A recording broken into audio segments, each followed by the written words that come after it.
If one went wary of talking about conspiracy, one would say that there was clearly a conspiracy against blacks in this country. Because in all parts of this country that you look, you're looking at Ladbroke Grove in London, or Brixton in London, or Moss Side in Manchester, or Handsworth in Birmingham. In all the parts that you look at, it's clear that the state, at top national level and certainly at local level, the state has moved to manipulate blacks in any way that it's wanted to. In this area, this used to be called in those days Brown Town, because a lot of black people had settled in this area. Most of those people are now, in fact, a large number of them are moved out of this area. They've been moved out by rehousing and however else institutionalized racism works to mobilize black people into places where they want them. In places like Moss Side, it's more devastating. It's clearer that they've just moved through areas where black people, for a longer period now, Moss Side clearly has a much longer history of black presence than Ladbroke Grove. I mean, Ladbroke Grove begins to have black presence in the 50s, in the mid-50s, and thereon. Moss Side has one that goes way back, certainly into the Second World War period. In 1945, as most people now know, there was actually a Pan-African Congress which was held there because there was a strong black community there. Now that community, in this more recent period of heavy racism in this society, has just been mown down, destroyed, completely destroyed, in a way viciously.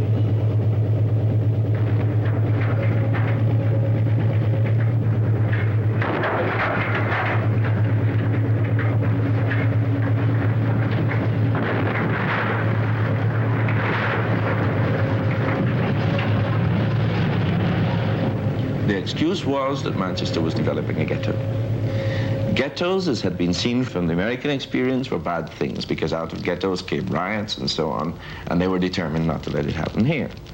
So that it now became necessary during the late 60s to find a way of containing this very threatening presence, and the way that was found was the destruction of the black community. All along here there used to be black people's houses, Carter Street and Monton Street and so on. I mean, I was born around here, and it gets you very angry that you face it and say, well, you've got to go wherever they've got places for you. This is before they even consider anything else. It's not an ideal community, but it is a community where people know one another, and you don't want to move out. We've got a lot of old people, we've got a lot of black people in the area that feel very, very strongly about it. We, as a community, fought a long campaign to persuade the city council to refurbish these houses, to bring them up to an acceptable living standard. What happened was that they chose to bulldoze the lot.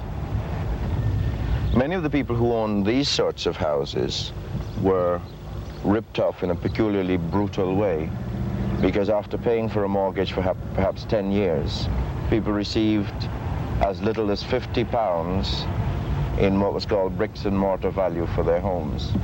The £50 was just enough to pay about 2 weeks rent for the new flats that the council offered as an alternative to homes.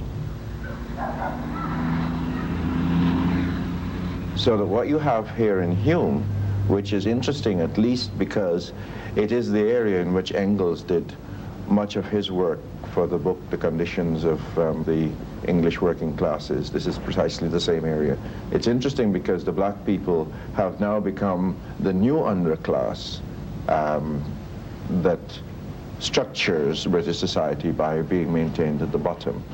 So what they meant was, by integrating black people at the very bottom of society with the worst families who had the major kinds of problems and so on and had fallen to the bottom of white society. This, in fact, satisfied the city, and they felt that their policy was successful. They advertised it widely throughout Europe as an answer to the problem of black people. There are 2 entrances only, and this means that in a situation of social control, if, for instance, one of the famous British black riots develop or whatever, because they make these things when they decide to, it is perfectly feasible and easy to control these buildings because there are only 2 points of access. And a relatively small force of army or police can control all these, all the people within these buildings. We didn't know that road.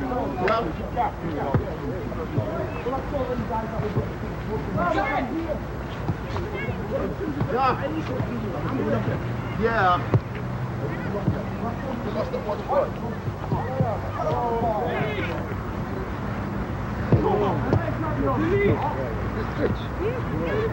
I'm dead. Hold it. Oh, how much is the fine?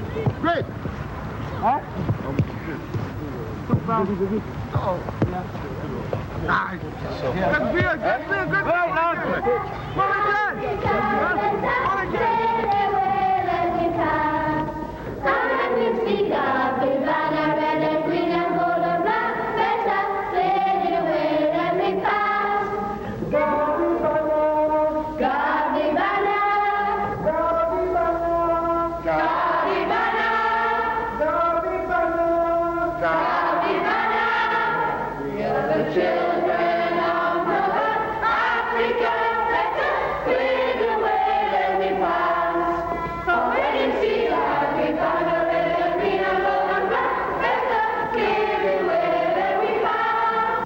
I think the whole point is that the British school, in fact, does negate the personality of black children, and it doesn't do so accidentally, that it actually sets out to remove any feature that might threaten the society. And of course, since the society has defined blackness as a threatening feature, what happens is a kind of deliberate attempt at inducing a psychosis in the child's mind, so that whatever it isn't black. And I think that one of the things that the Saturday school does is motivate children and engender the demand in the community for our children to have that right to be black, to understand and be proud of what they are. We are a community bookshop. Each year since we've been here, we've had sessions where we talk about culture, art, music, history, and we have had quite a lot of people coming from the black community, writers and journalists and artists and musicians coming here and giving the kids that which is lacking in the present school system at the moment. Is everybody ready? Yeah! Are we going to sing? Yeah!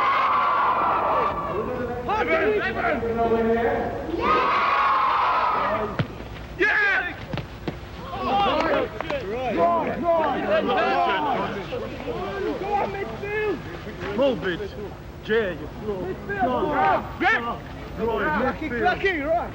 Come on. Ready, go. Greg, go.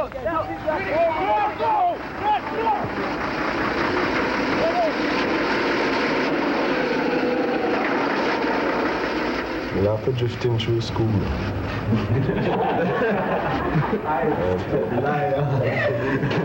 I say, well, what can we say that I say? Because, you know, it's like, get all these, you know, when you're in the system and like say, a curious officer come and say, well, you too can become a doctor. And there's a finger on the wall pointing at you and say, you can become a teacher. You can go in the army and all this kind of thing. So my mind was completely lost, really. You know, it's like, I was going through, you know, all the people coming to you and saying, you can do this and you can do that. So I did a few O-levels and then kind of something. You see, I left and, you know. he didn't know himself until he knew me. So you did it, well, that's it. I mean, it's something that was sort of generated from school. They're saying, you're going to want a car, you're going to want a house, and you got to do this and you got to do that, and you want to earn a wage above a certain amount, and it's all drummed into you, you know.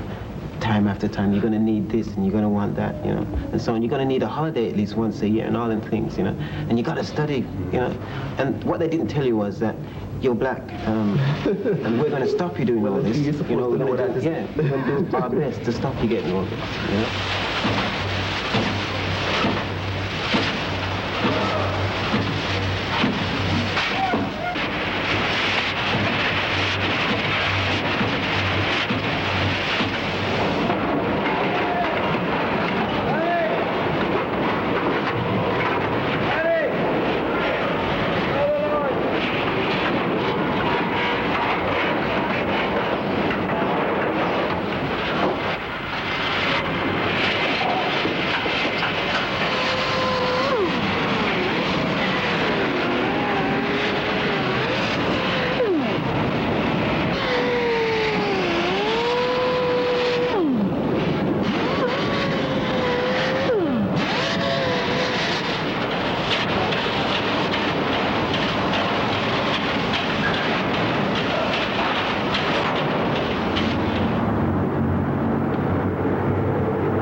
if we are simply here saying, okay, we understand all the problems and we're crying about it, then the man will come along and shift us. He'll shift us from here, he'll shift us from wherever we are, because we are on his land, we are on his premises. I'm saying that what we have to do is to hold land, create institutions, places that young people can move around. No, none of this, not close to base, it's just the ordinary. No, that one's not. No, this one's better. No, this one is the hardest. Look, there's Unity itself. Guess who's that? That's really good. Tony Seeley? Yeah. Who's that? Thing's brother, Delby's brother. Who? Delby's brother. Mark. Yeah.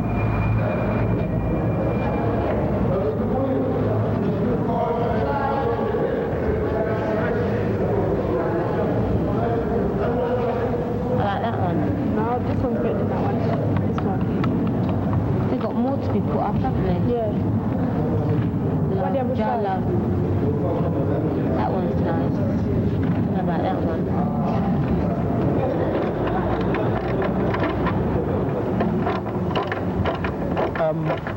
Embodied in this short space is a restaurant, a supermarket, a combination of a record shop and a bookshop, and a center for West Indian handicraft. The reason for this development is mainly to provide jobs, to establish some form of independence in this area, and to project in the area generally that young black people, because it will be young black people involved in this project here, can actually move in their community and do constructive work. We envisage that in the region of 30 jobs will come out of this particular scheme, and that is a fair amount in an area where you probably already know that the unemployment is very high.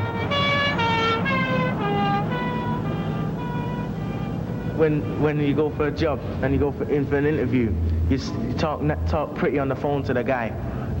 Then when you come through the door and he sort of sees your face, seeing that you're black, he's trying to hide his shop, but underneath on such and such, and then you're gone. You got no chance. Job centres and all that, they all try, you know what I mean? But it's nothing really. Don't get now. Lucky ones. Say like you have to be better than them to get the same privileges as them. So in the past 2 weeks, I've been down there every day, and every day I go in and just look at the same board, and I see the same jobs on it and everything. Just make me sick. I feel bad when I see them. Then when you're fed up without finding a job, and then you come out at night, the police are pressuring you. Every little thing you do, you can't even walk the street. They're picking you up, beat you up or something like that, and then you're up at court for something stupid.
began to arrive in Britain in large numbers in the mid-1950s. The places we came from were stagnating economically after years of colonial exploitation.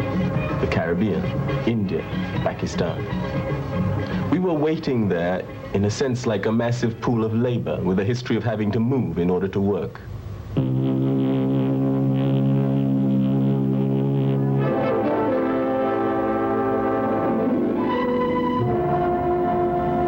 In 1954, about 10,000 West Indians came to Britain. In 1955, it is believed another 15,000 will make the long journey. Already Already their coming has caused a national controversy. But one point must always be borne in mind. Whatever our feelings, we cannot deny them entry. For all are British citizens and, as such, are entitled to the identical rights of any member of the Empire. In fact, we were invited to Britain to do certain jobs on the buses and the underground, in the sweatshops, in the foundries, in the hospital. We did the dirty jobs, the uncomfortable jobs, for low pay. And we met racism. The riots in Notting Hill Gate in 1958 were evidence of this. But more than that, the economy was going into deeper and deeper recession. Unemployment was rising. The working people were getting restive. Among other things, the state reached for the weapon of racism. And by 1962, the first in a series of immigration acts was passed. Now, from that point on, a new pattern was set in British politics. Again here, the ill feeling, of course, was spawned as a result of this act in which West Indians felt that they had now become second-class citizens. The open door policy had been reversed. What is important to recognize now, it's not so much their feeling directed against the act as such, because they're responsible, the act is law, they're fighting to repeal it, but the consequences of the act, namely the fact that the population at large, because of the whole propaganda against the West Indians, regard them as second-class citizens, and they themselves, on the job, in virtually every sphere of life, find this difficulty since the Immigration Act in terms of discrimination, color bar housing, etc., etc. The issue of immigration and immigrants came to be used quite deliberately by the state, whipping up racism and confusing the working class. So that despite the fact that immigration has been effectively stopped, and despite the fact that we've proved our worth to the economy, we are still the target of a very mischievous and hypocritical debate about our presence here, our right to be here. The picture is not that of a province or corner of a country occupied by a distinct and growing population, though that would be perilous enough. The picture is of the occupation more and more intense of key areas, and it may be added of key functions, in the heartlands of the kingdom. And I think it means that people are really rather afraid that this country might be rather swamped by people with a different culture. And you know, the British character has done so much for democracy, for law, and done so much throughout the world, that if there's any fear that it might be swamped, people are going to react and be rather hostile to those coming in. We will fight you back, and we'll fight you with every bone, every nerve, every feeling, every ounce of blood we've got. We will have our country back! There can't be any doubt that in many areas we have reach the absorptive capacity in respect of new immigrants. The load on our educational system, to say nothing of housing, health and welfare, is such that the strictest control is now necessary, and this is true irrespective of where the immigrants might come from.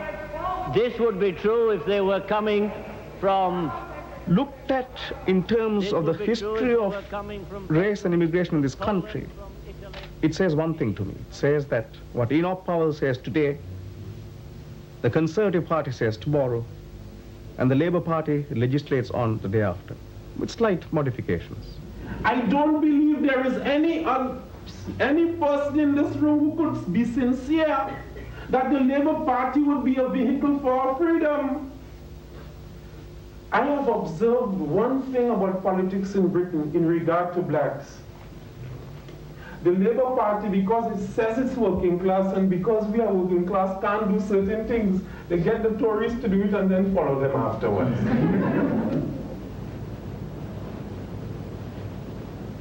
The political parties in Britain today are closing ranks not only against blacks, but against the entire working class.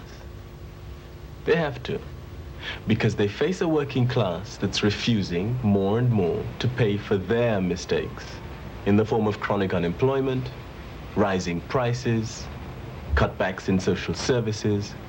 In other words, a working class that is suffering a real decline in its living standards.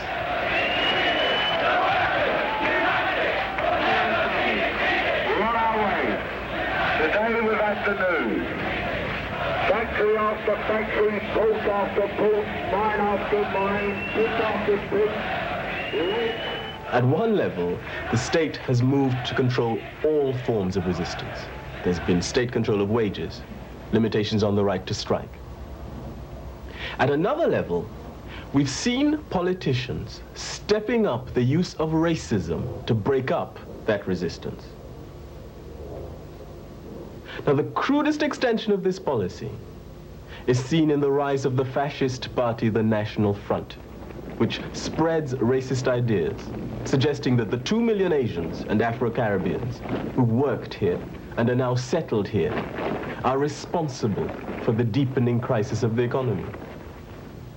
In fact, blacks are under attack, not only as a part of the very bottom layer of the working class, because that's still where we are, massively represented after 20 to 25 years in this country. But we're also attacked in our communities. So it's not surprising, out of this dual oppression of class and race, that blacks are among the leading elements mobilizing in the working class against the government, against the state itself.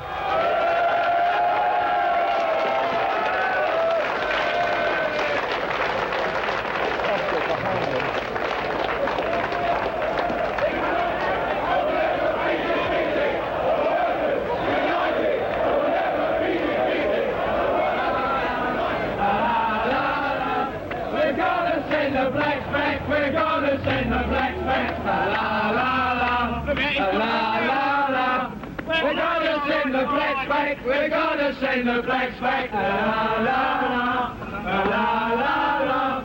We're gonna shoot the race state. We're gonna shoot the race state. La la la, la la la. The race, the race. We're gonna get rid of the race. The race, the race. We're gonna get rid of the race. In the last year, the most serious of the attacks has been a firebombing and destruction of a bookshop on August the 10th. The bookshops obviously mean something to the National Front, the National Party, and the various fascist terrorists who are operating in the country at the present moment. And they're seeking to terrorize us out of existence. And we are saying they won't terrorize us out of existence. But we recognize the state has a certain responsibility, and we must bring it to the attention. Because if we were to arrange self-defense groups here, you can rest assured that the police will be attacking us and not the fascists who will be attacking our bookshops. The National Front today throws bombs at black people's premises. They beat up black people, black young ladies on the street, and so on. So they are harmful, but in a sense, they're not the major threat to black people. Any black youth on the street will tell you that the major threat for them for all their lives in this country has been represented by the police, the blues, the men in uniform on the beat, who humiliate them every day, who pick them up on sus, who take them out to the station, who beat them. They all have, you know, every 1 out of 4 black youths has a story to tell. David Olawale was a young Nigerian who came to this country with the intention of studying to become an engineer. He was kept out for some years of institutions of learning. He just couldn't get admission to an engineering college, partly because he was poor and couldn't pay, and therefore refusing to go into a factory, which was difficult enough, but he was unable to find work and slowly deteriorated to a tramp bum. During the course of his last 5 years, in a famous trial of Sergeant Kitchen and Sergeant Elliker, it was revealed that an entire police force in the city of Leeds had picked David Olawale for the most terrible persecution. They picked him up at night, they beat him, they urinated on him. Finally, they killed him, and they threw his body in the River Aire. Why, when a Jamaican or a West Indian man picked up, why should he be beaten in the police station? Why should he be beaten? Ladies and gentlemen, we ask one question. Ladies and gentlemen, we all know we get ourselves in a few difficulties times, a bit of problem with the law. If we do something, we've been picked up at the police station, charged, but why should we be beaten up? Ladies and gentlemen, hang on a minute, will you please quiet? Now we've got proof here. 2 weeks ago, one of our brothers was assaulted by a number of men in Wolverhampton. So he decided to defend himself by protecting himself by carrying an offensive weapon. The Bible tells you, harm no man and let no man harm you. He walked with a chopper. He was picked up by the police. His brother was there. While his brother was there, his brother said to him, get in the police car and come up the station. Another set of officers came and they grabbed him by the neck, punched him in the face, broke his nose in the car, and he was beaten up. Ladies and gentlemen, will you please stow their men? This was his jacket, covered in blood. The police decided to take his clothes to wash it before he come to court. Mr. Buck, here it is. Here it is. This is proof. And he's still in jail, was remanded in custody. When he came up in court, he could hardly say, here is it, Mr. Buck. Here is it, ladies and gentlemen. Now we come back on the T-shirt. Here it is. So we took it here for each and every one of you to say this. Why should they be beaten up when they take in the police station?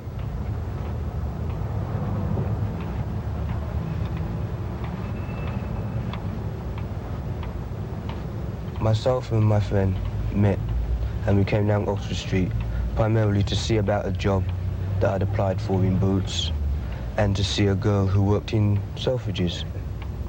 We reached down here about 4:30, something like that, and went to Selfridges. We never met the girl because it had too many people, so we decided for me to go and see about the job. But before we went to see about the job, we went into CNA's to see about a coat for my friend to buy. When we came out of CNA's, I went to Boots to see about the job, and my friend went in Virgin Records on the corner to wait for me.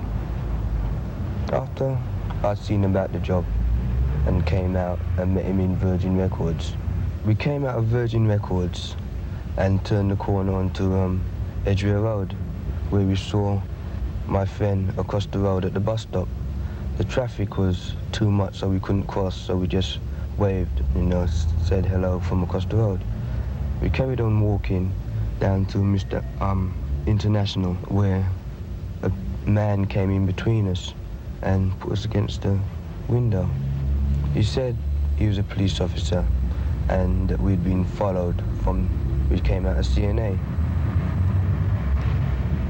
He said we was under arrest and said anything we said would be taken down and used in evidence against us. A police car pulled up in the centre of the road when a uniformed officer came across and escorted us to the car.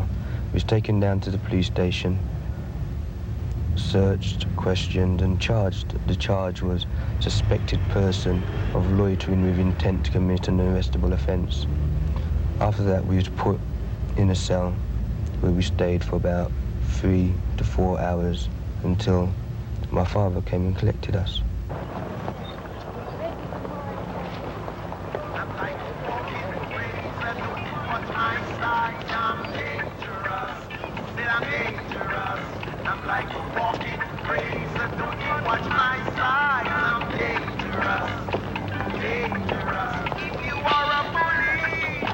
One of the most potent weapons that the police use against black youth is the charge of sus.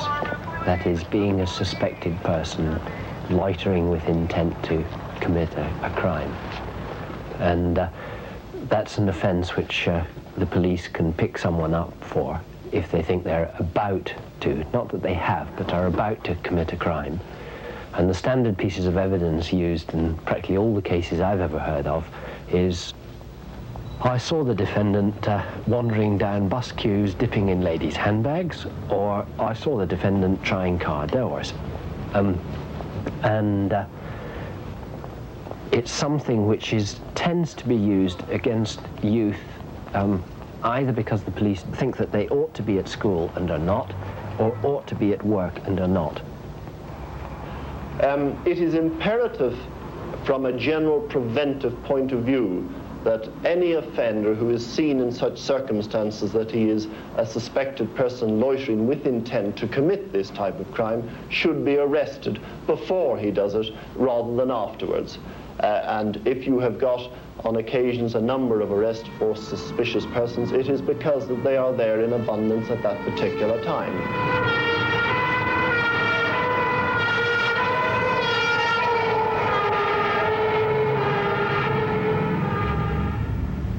They heard the case, and whilst the case was going on, it's that when I knew what the police were really like. I never thought that they could lie so much. All the time the case was going on, the magistrate, he just didn't seem interested.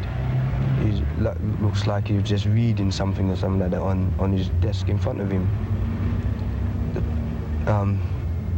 And that's how it went. When it came to giving us the sentence, or finding us guilty or innocent, all he said was, I don't believe a police officer would come to court and commit perjury, which just shows that he was intending to find us guilty all the time, because anything the police say, he would just take it as law. It seems to me what the police have been doing, particularly in a whole series of incidents over the last few years, is launching an assault predominantly on black young people. Black young people whom the schools and the careers service, youth employment service within the schools have not persuaded to accept jobs which employers view as being the particular claim of black people. In other words, the situation in which a number of black immigrants from the Caribbean or Asia or wherever came to this country and accepted the worst jobs and continue to be largely at that level within the economy. That situation is not repeating itself because the children of those black people are refusing to accept those kinds of jobs. Now, it is at that level that they are in confrontation with the state and with the police as agents of the state. I want to see you go! As if you were pointing and punching. Got it? Right, up to the firing line and adjust your earmuffs. You are loaded in the holsters, remember? Draw weapon. Right, that's it. Now stop looking at the gun, look at the target. That's the one who wants to kill you. Are you ready on the firing line? The line is ready. Stand by. Now, down, charge! Grabbing!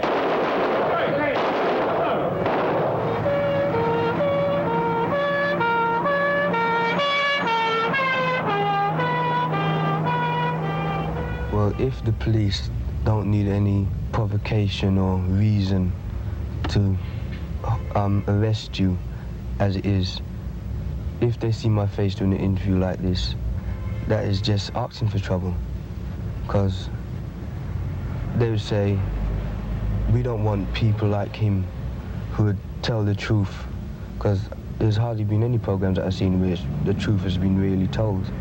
They don't want anyone telling the truth about the happenings that's going now. So it'd just be worse for me. I'd doubt if I'd be able to walk the streets.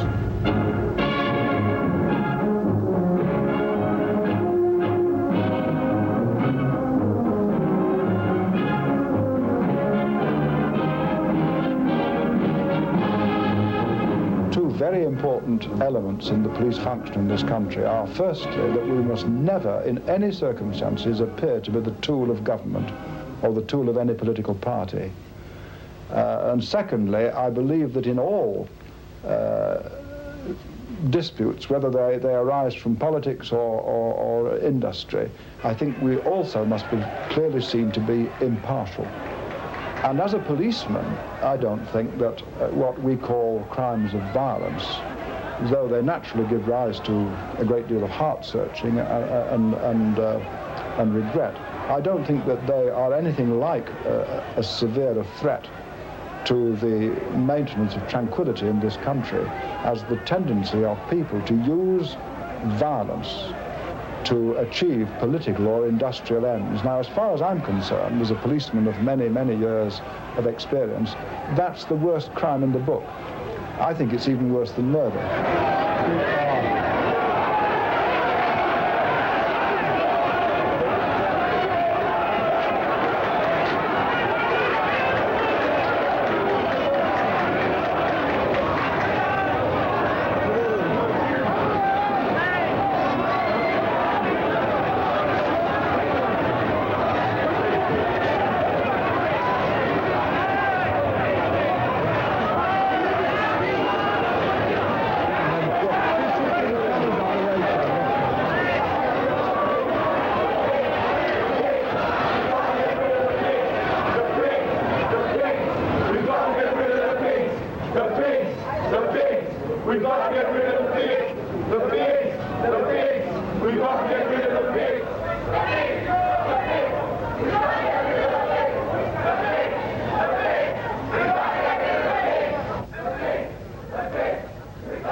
At one point, Britain was making 4 times as much profit out of one Caribbean island, which is sugar production, as it did out of all its trade with the rest of the world. So that was the level of profits that black people were generating into Britain.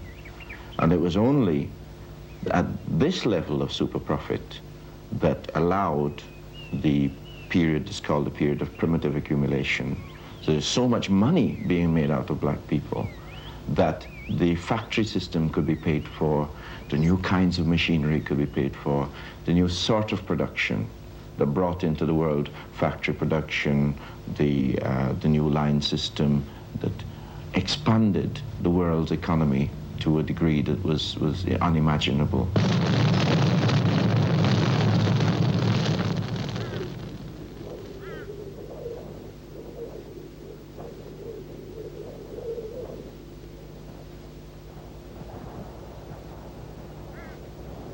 One of the things we have to remember about Britain today is that it's not so great anymore. Its empire has been taken away, and the economy is technically bankrupt. All that wealth that was accumulated here is basically gone, consumed, dispersed. The predicament of blacks highlights the inability of British capitalism to deliver the goods.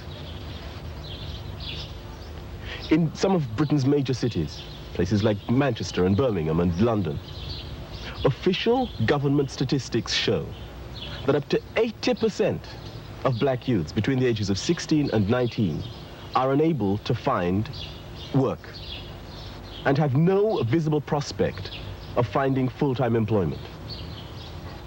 Now, significant numbers of these youths have turned to what is called street crime. They take what they're not given. They capture, in their own terms, in order to survive. In some cases, their resistance has led them to take on the monopoly might of the state itself, as, for example, in the case of Notting Hill Gate Carnival in London in 1976 and 1977, where there were pitched battles for the streets between the police and black youths. Now, it is impossible to pretend that this response of black youth is simply criminal activity. It becomes increasingly political. The Spaghetti House siege of 1975, when 3 West Indian youth held up the Spaghetti House with guns for the first time that there had been such a siege in this country. It was very, very significant because one of them, Wesley Dick, is to be a voluntary worker here in the Institute of Race Relations. He is to help on the telephone and with Race Today. And the second person, Tony Monroe, was on the eve of going to Nigeria, I believe, on a medical scholarship. Today's events confirm our original belief that this was an ordinary armed robbery with no racial or political connotations.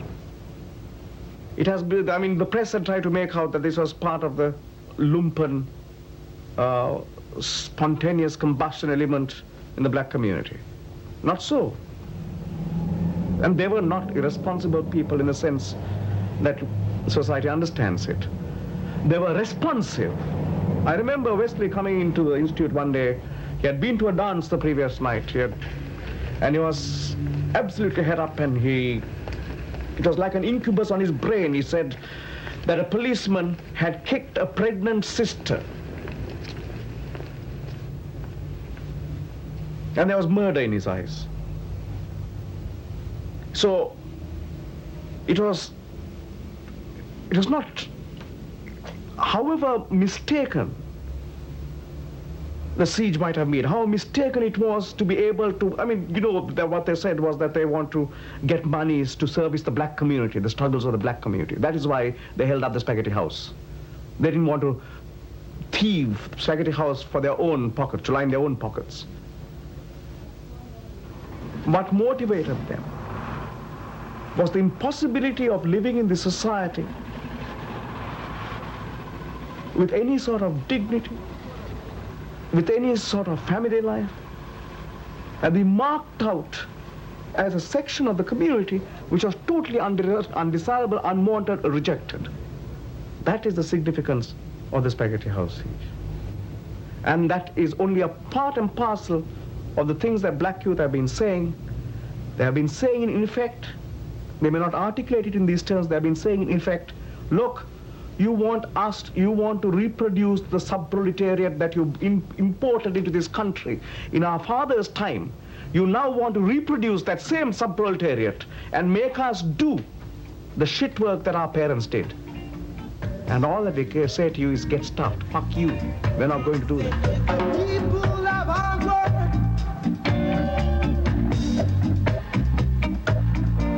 Know that one and wash the other, so they say. So, join us, my brethren. Let the way for our children. Our children, our children, their children. Their children, their children. Sure that they get life's best share.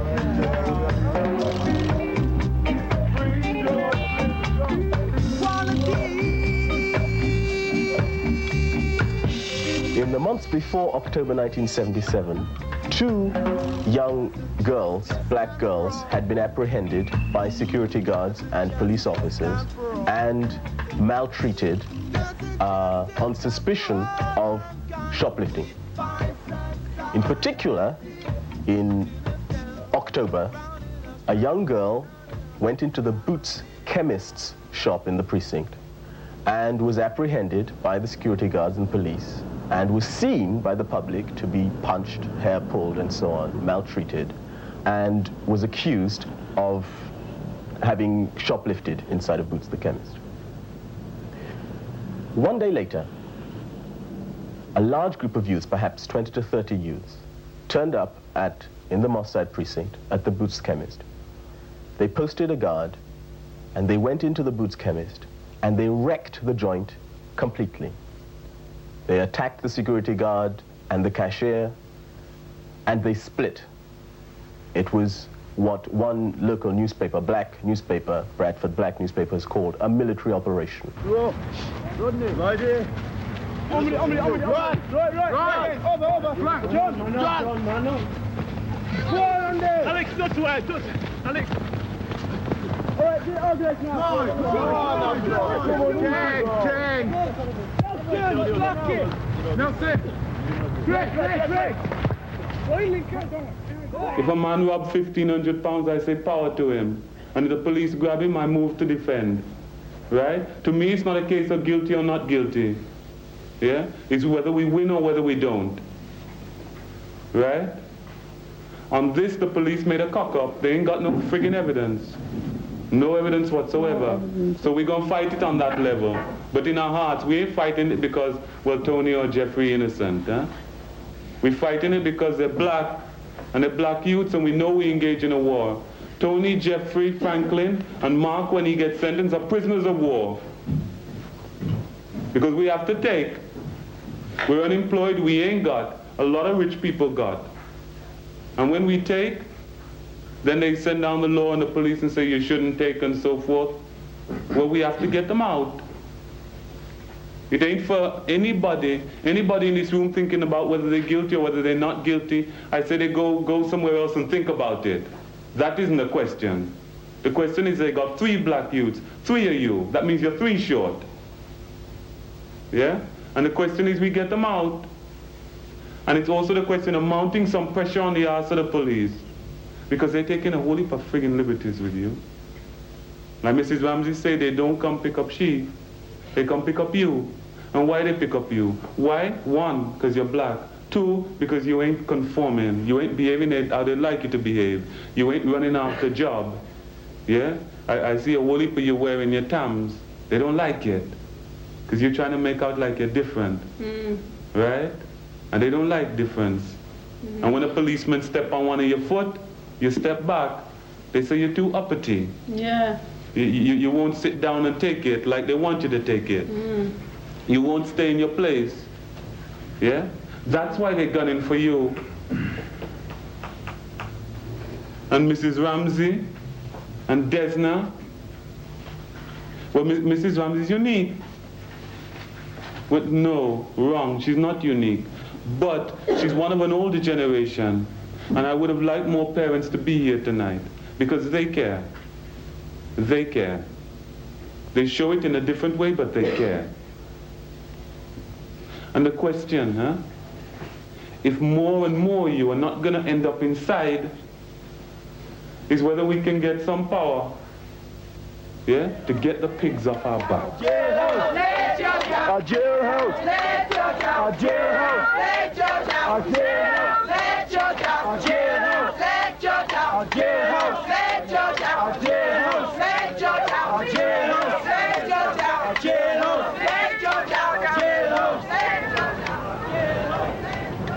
The question of race has always been, right throughout the history of the last 400 years of the United Kingdom, a central political issue.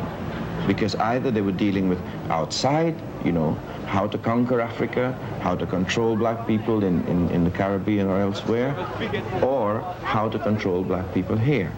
So that when we look through the history of Britain, we see major deportations starting as long ago as 1596 and 1601, when Queen Elizabeth signed orders deporting black people. This is before the establishment of the United States of America, which has gained a reputation of being the leader in racism in the modern world.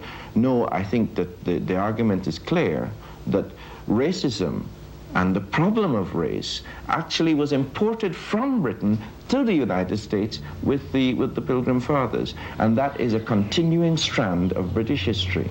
So that the political battles around race represent an important and crucial part, a central issue of British life throughout the centuries.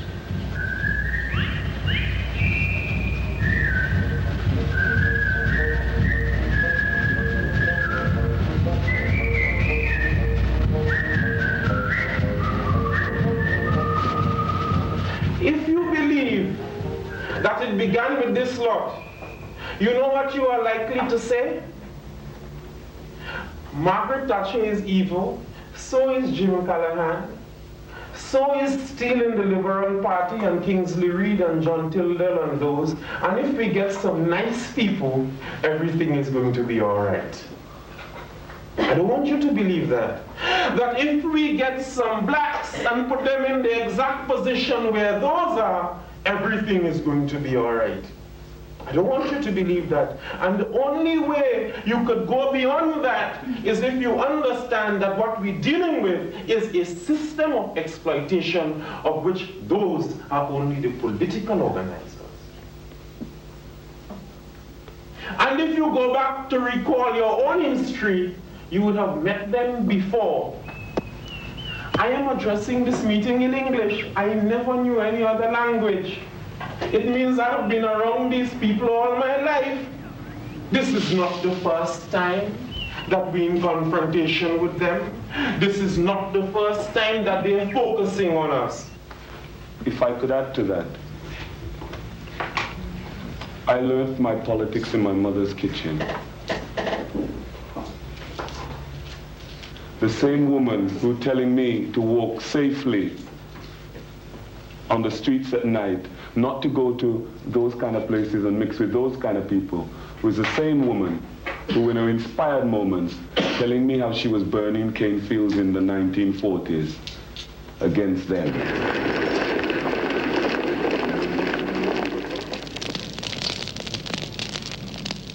Britain, mother of the empire, has had to welcome in her children and to allow them to settle.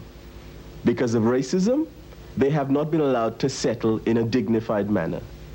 And because the blacks have refused to accept indignity and victimage, Britain is stuck with a rebellious black presence in its centers.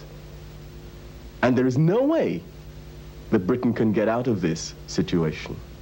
And what the blacks who've been born here are saying is that they intend to obtain their rights as dignified citizens here. Our struggle, the struggle for what we want, we cannot get what we totally want in a capitalist Britain. I am not one for saying that because we can't get in a capitalist Britain, we go somewhere where we believe there is some socialism or something. Capitalist Jamaica. Right. Anywhere, any place, any time. We can't get it under capitalism, but then capitalism has to go.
Revolution.